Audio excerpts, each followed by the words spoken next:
Hello les amis, on se retrouve aujourd'hui pour une vidéo pochette. Donc c'est des pochettes enveloppes on va dire. C'est pour pouvoir y glisser soit des jeux à gratter, soit un chèque, soit après vous faites comme vous voulez au niveau de la taille. Moi j'ai adapté ça à des jeux à gratter. Voilà, donc j'ai acheté les pochettes, voilà, elles sont très jolies, il n'y a pas de problème. Mais du coup, je préférais qu'on puisse réutiliser la pochette. Donc j'ai fait ici 3 styles de pochettes. Donc un côté ici qui s'ouvre à l'horizontale, 2 qui s'ouvrent à la verticale mais avec le système de fermeture un peu trop proche à mon goût à cet endroit-là. Donc ce sont des papiers de chez Action. Et pour celui-ci, je suis venue ici customiser. Je ne sais pas si vous verrez bien, parce que bah là c'est vrai que je filme, il fait nuit. Mais je suis venue faire des rainures ici avec mon massicot. Tout simplement avec le massicot. Alors je pensais, alors du coup, j'en ai fait sur le bas de l'enveloppe. Mais nounouille que je suis, j'aurais préféré les faire là. Mais j'ai pas calculé. J'ai fait directement sur l'enveloppe. Je me suis dit, oh ça va être bien, ça va être sympa. Et donc du coup ça tombait à l'arrière. Donc celle-ci s'ouvre à la verticale, donc comme ceci. Et la seule pour l'instant, enfin non, ça sera la seule qui s'ouvre à l'horizontale. Donc du coup, j'ai fait celle-ci. Donc c'est du papier d'Action, des blocs de chez Action, des attaches parisiennes, je crois, qui venaient de chez Action. Donc je vous montre ça tout de suite, ça va très très vite. Alors sur une feuille 30-30, mais je pense que vous pouvez le faire aussi sur des feuilles A4. Hein. Vous faites attention au sens de votre papier. Donc moi, c'est un papier là qui n'a pas vraiment de sens, mais quand même un petit peu. Donc moi, je voudrais que l'enveloppe, elle soit debout. C'est pour ça qu'elle va se fermer verticalement, celle-ci aussi. Mais après, vous pouvez très bien le faire à l'horizontale. Faites juste attention à votre sens de papier. Donc il vous faudra au minimum un papier qui fasse 11,5 de largeur et plus. Et 21 et plus. Donc moi je me suis dit dans une feuille A4 ça pourrait passer, mais j'ai pris des feuilles 30-30 parce que bah déjà il faut que je les utilise et puis je trouvais que c'était plus sympa d'avoir un gros rabat. C'est juste ça. Donc dans une feuille 30-30, si vous faites sur une feuille 30-30, vous allez faire un pli à 9,2 et un autre à 20,8. Donc ça sera dans le sens où si vous voulez votre carte soit, enfin votre pochette sera verticale. C'est-à-dire que moi je veux que ma fermeture soit sur le dessus ici. Donc je veux que mon papier soit comme ça. Et dans le sens inverse, vous allez faire un pli à 4,5 ici. Donc je vous le retourne quand même. Un pli à 4,5 et un pli à 25,5. Si votre papier n'a pas de motif et que vous voulez faire comme moi des reliefs et tout, en fait, il faudra venir faire ces reliefs. Donc je vais essayer de vous montrer quand même, mais entre ces deux-là. Parce que moi, j'ai fait là et là. Mais du coup, en fait, c'est sur cette partie-là, en fait, qu'il vous faudra les reliefs. Mais bon, donc pour l'instant, je ne veux pas de relief sur celle-ci. Moi, je veux mon papier à la verticale. Je veux que mes pochettes, comme vous pouvez le voir ici, soient arrondies. Donc, ce n'est pas un arrondi net, propre et autres. C'est parce que bah, j'ai fait avec le rouleau de scotch. Donc, pour ce faire, je prends mes plis qui sont... Alors, faites pas attention au point ici. Les plis sont juste à côté parce que mon massicot, en fait, quand je le prends comme ça, mon massicot, ça se décale. Donc, du coup, je ne sais pas pourquoi, ne me demandez pas. Donc, vous prenez votre pli ici. Vous le voyez? Ouais, voilà. Moi, je viens positionner mon scotch. Donc, ça, c'est un scotch lambda. Hein. Donc, il faut qu'il touche à la fois le haut et à la fois le côté ici.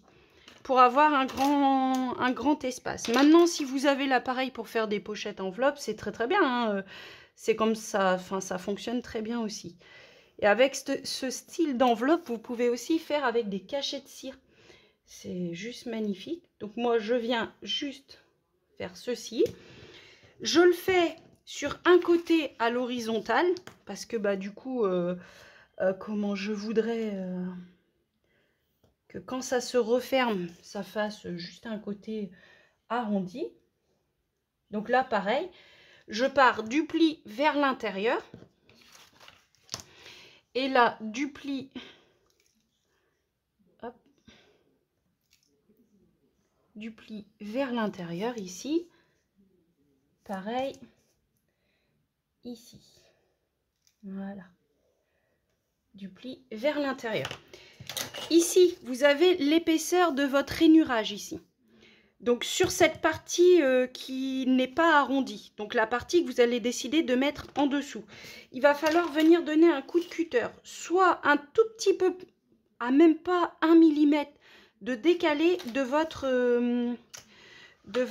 comment dire, de votre pli. En fait, ce qu'il y a, c'est que en fait l'épaisseur, plus un petit peu moins, va faire que ça va bien se fermer au niveau du rabat.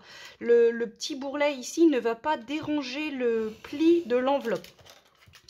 Donc moi, je décale juste de quelques millimètres, vraiment pas grand chose, hein, vous faites pas ça. Enfin après, vous pouvez aussi, ça peut donner un style. D'ailleurs, c'est ce que j'ai fait sur l'enveloppe horizontale. Mais c'est vraiment pour enlever la surépaisseur, c'est vraiment pas... Enfin là, c'est pas décoratif parce que c'est caché en fait. Donc ça va pas vous gêner. Donc ici, je viens couper là, en arrondi le plus fluide possible. Parce que bah, tout à l'heure, j'ai pas été fluide et du coup, j'ai été obligée de recouvrir avec de l'encre. Parce que c'était pas terrible mon histoire. Hop, donc ici, pareil. Je viens arrondir en enlevant l'épaisseur.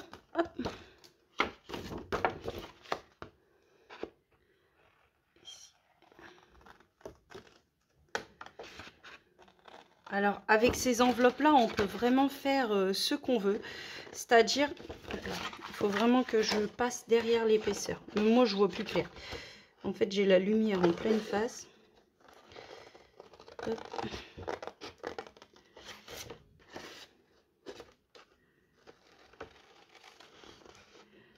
Alors ça c'est bien avec les feuilles 30-30, hein. Sinon en fait il faut que vous preniez les pochettes de chez la Française des Jeux. Elles font 11,5 de large par 21 de long. Donc après vous pouvez adapter, et au pire si vous prenez que des petits jeux par exemple, vous pouvez très bien adapter les jeux à la pochette, hein. Vous n'êtes pas obligé, même ça peut être une pochette carte cadeau, hein. Ça peut, enfin vraiment vous pouvez tout mettre dedans. Ça peut être des pochettes de calendrier de l'Avent que la personne pourra réutiliser, pourquoi pas pour refaire un calendrier de l'Avent l'année suivante. C'est vraiment aléatoire. Hop, donc une fois que vous avez fait ça, alors là c'est tout simple, vous venez plier. Donc moi je vais juste... Oh non, du coup c'est pas grave, je vais faire en sorte que ça soit le bas. Et ici je vais venir coller mon système d'accroche. Donc je viens juste mettre un petit bout de scotch. Parce qu'on peut vraiment tout faire avec ces enveloppes, parce qu'on peut vraiment les décorer, les faire sur papier blanc de départ et venir tout décorer, quoi. Hop. Donc là, je viens sur l'extrémité de la pochette qui va venir se recourber. Et là, je viens sur l'extrémité de ce qui va la recevoir. Donc, c'est-à-dire sur la partie qui va recevoir le système un peu courbé. Voilà. On appuie bien sur son scotch double face parce que sinon, il ne faut pas s'étonner qu'il ne colle pas. Et en bas, ici, là où j'ai moi mes écritures, hein, après vous, ça dépend le sens de votre papier, vous venez mettre un tout petit bout de scotch ici. Et après, tout le reste, c'est de la déco. Vous pouvez très bien, alors juste faire attention évidemment au sens du papier, on est d'accord. Vous venez replier donc la partie que moi j'ai un peu biseautée ici pour qu'elle passe bien là sur le petit bourrelet qui est ici du liseré. Cette partie-là va venir se refermer et cette partie-là, ça va être le fond. Donc cette partie-là ne s'ouvrira pas. Cette partie-là va s'ouvrir. Alors sur une autre pochette, j'ai mis une... comment ça s'appelle? J'avais voulu faire une ouverture avec ma perforatrice, mais en fait, on peut très bien aller les chercher. Vous voyez, c'est assez profond. On peut très bien attraper les jeux à gratter qui sont dedans. C'est pas gênant. Donc, c'est vrai que là, ça donne un petit côté mal conçu. Mais après, vous pouvez très bien tout arrondir ici comme ça. C'est juste que bah, moi, j'y avais pas pensé au début.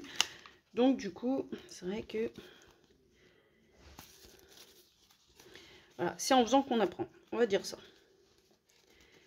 Hop.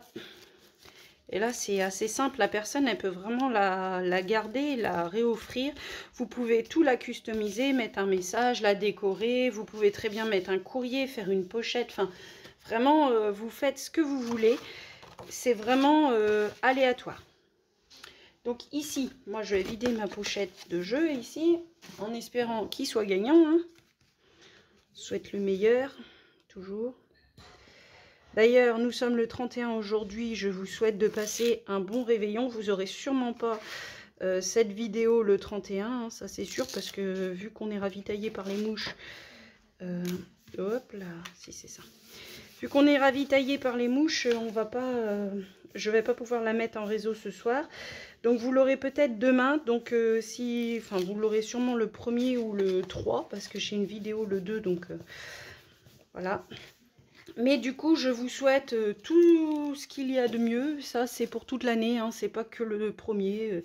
C'est pas que le 31. Je vous souhaite vraiment d'être heureux. Surtout la santé, les amis, la famille. Prenez-en soin. Prenez soin de vous. Voilà. Et après, on parle que de déco. Donc ici, donc soit vous fermez avec un ruban cachette cire et vous scellez pour que la personne l'arrache. Soit vous prenez, comme moi là, j'ai fait un système, donc je suis venue dans du papier miroir découpé. D'ailleurs, ça, ce sont les petits cercles, celui qui est festonné ici, là. Enfin, un peu effet déchiré. C'est celui de chez Temu.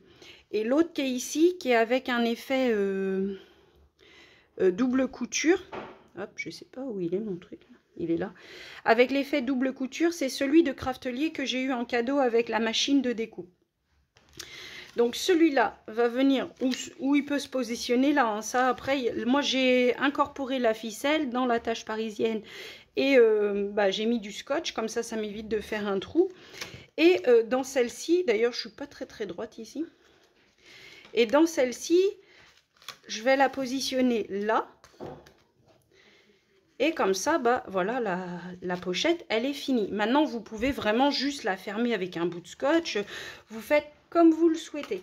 C'est des pochettes qui vont très vite, qui sont adaptables à énormément de choses, qui peuvent être customisées de 1001 façons, parce qu'en fait, ça peut être une pochette, et puis le devant, ça peut être très bien une carte pour offrir, voilà. Et en même temps, ça permet de faire une petite carte cadeau, ou un chèque, ou peu importe, hein. Vous faites comme vous voulez. Moi, je positionne comme ceci. Je vais positionner l'autre ici. Ah, ça va dépasser un petit peu, mais c'est pas grave. Alors moi, ce que je vous conseille, c'est de le faire, de mettre deux ensemble. Donc, c'est-à-dire deux disques, deux carrés, deux hexagones, peu importe ce que vous prendrez ici, en motif, hein, je veux dire. Mais mettez-en deux, c'est histoire de passer la ficelle au travers, ou alors faites un système avec des œillets où vous pourrez passer votre ficelle facilement. Parce que là, du coup, vous voyez, vous relevez ici, ils ne sont pas du tout collés. Hein. Vous relevez et vous venez passer dessus, dessous, dessus, dessous. Comme ça, vous êtes tranquille, la personne, elle ouvre et la pochette est déjà terminée. Voilà, donc vraiment c'est qu'une question de décor et surtout de faire attention quand vous faites vos traits sur des pages 30-30 ou A4, le motif, enfin le sens de votre motif si vous en avez un.